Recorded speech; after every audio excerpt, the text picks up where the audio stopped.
अस्सलाम वालेकुम। अब तक की खबरों के साथ मैं हूं नासिर मुस्तफ़ा। सबसे पहले अब तक हेडलाइंस।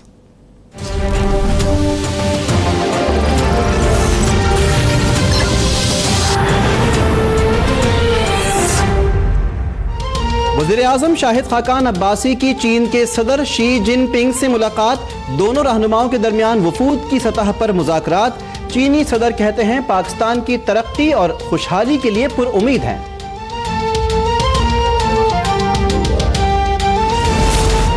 फोटोग्राफी नवाज शरीफ का महबूब मशगला है। मरीम नवाज का ट्वीट, साबिक वज़ीर-ए-आज़म मरी में हसीन मनाजिर को मोबाइल की आंख में महफूज करते रहे।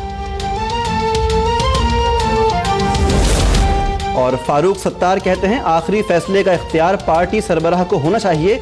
खालिद मकबूल सिद्दीकी की डेडलाइन की बातें मुनासिब नहीं।